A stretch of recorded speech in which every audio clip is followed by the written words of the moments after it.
Record.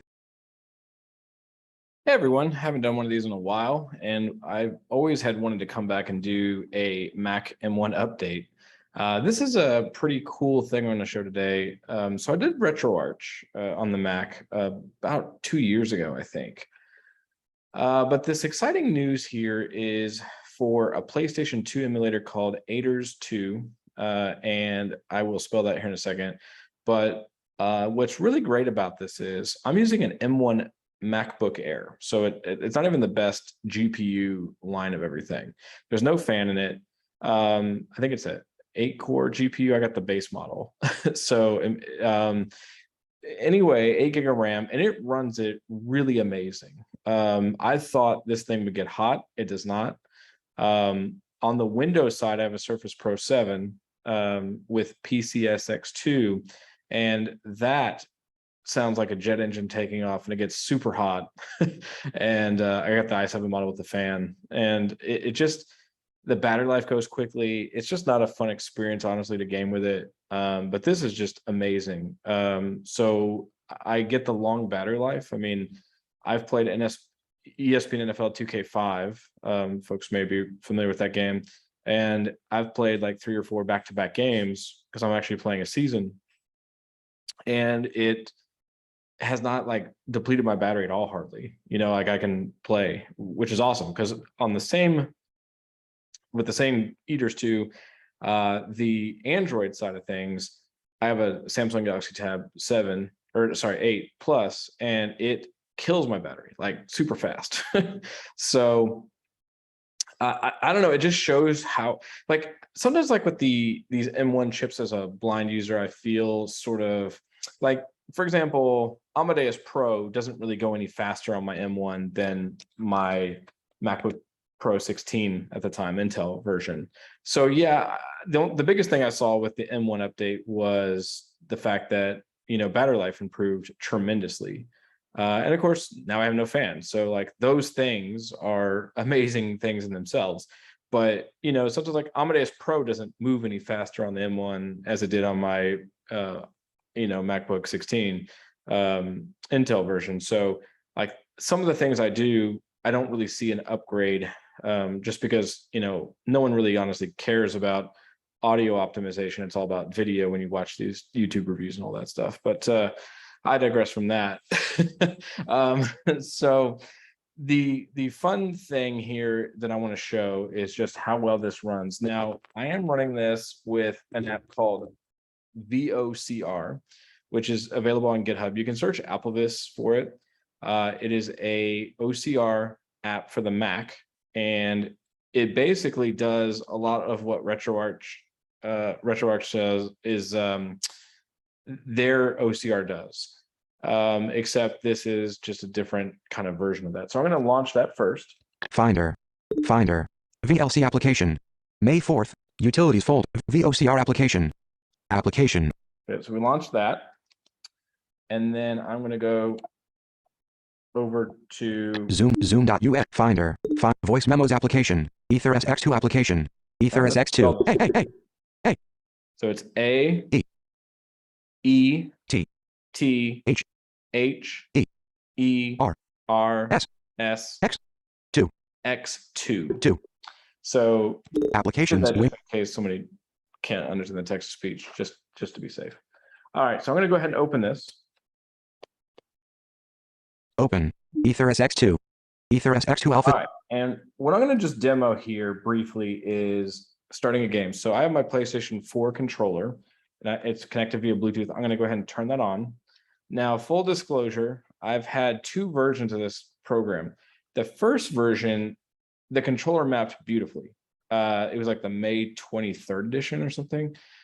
Then they had an update on June 18th, and every binding went to hell. Like, it just did not recognize the PS4 controller anymore, and I had to go through and bind all the buttons.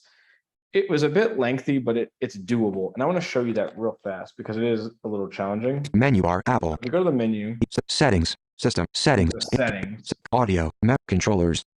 And you go to controllers, AetherSX2. In here, you can see all the different things. Like if you have an Xbox controller, you can enable support for that. The reason I suggest using a PlayStation 4 controller, though, is you actually can get vibration mode.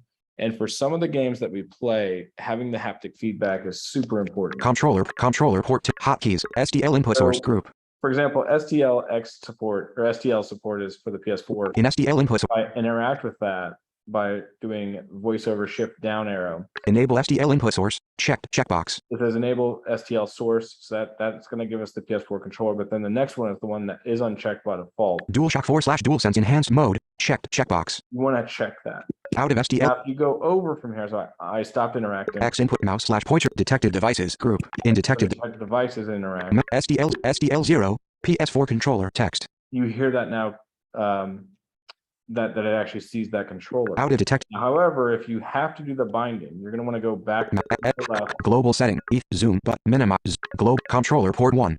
To controller port 1, and you're going to do VoiceOver shift space to mouse click on that. Controller hotkeys text. Controller type group. And then here's where you're going to set D-pad group. all of your D-pad, your face button controls. Close button. I'm going to go anymore. AetherSX there. I'm going to close that. Menu bar. So let's System. get to the real Start show. Start BIOS. Start disk. Ellipsis. Start file. Ellipsis. Start file. Start file. I have VoiceOver slowed down. Open. Cancel. But options. But new folder. All file types. List view.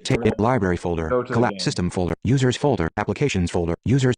Row 4. Now, Grand Theft Auto. ESPN NFL Football 2K4. US. ESPN NFL 2K5. USA.ISO disk image. Let out of open button. AetherSX2 alpha. So one of the things that I did here is you can set a directory for it to scan, but it's kind of annoying because it seems to always scan the directory for it. And that tends to annoy me very quickly. So what I did is I just go to start file and then choose my directory myself. It's probably a little slower, but at the end of the day, I feel like I'm in more control of that. So I'm going to press start here.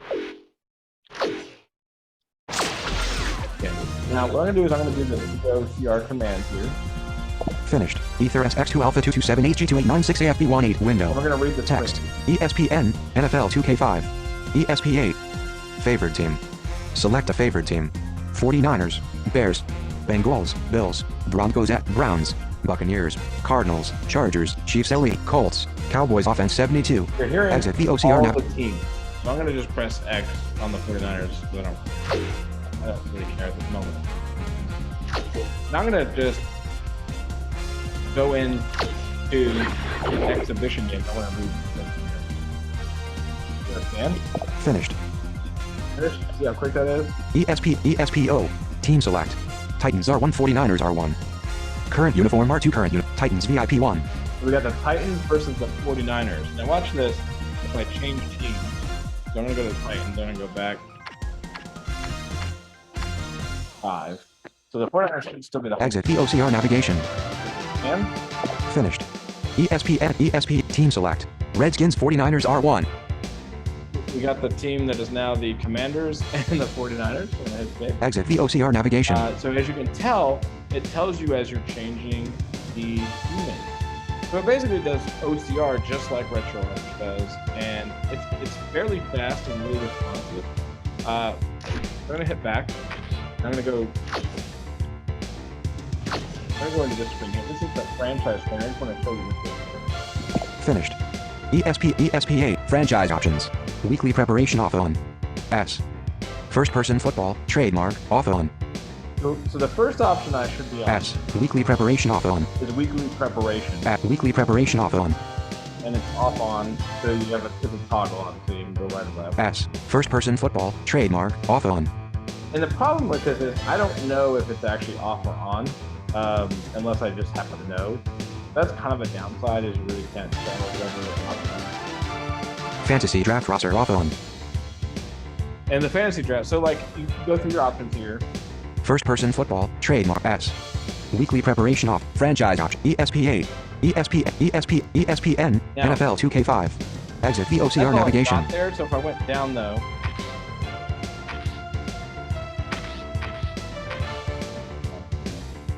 I do that rescan here. Finished.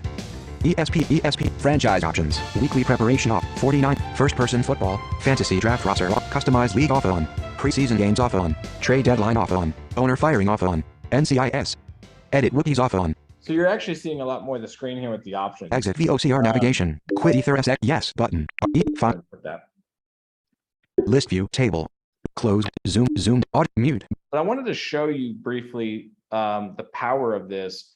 What I like about this is I can like listen. I can take my AirPods out on the deck because it's summer here, and I can take my controller and leave my Mac just sitting in the house and play, you know, basically screenless, and it is awesome. Like I really do love it. And the Mac handles this super well. I've played Grand Theft Auto, NBA 2K5, NFL 2K5, and that's about it. I haven't tested this a lot with a lot of games, so I mean there could be some issues I haven't run into yet.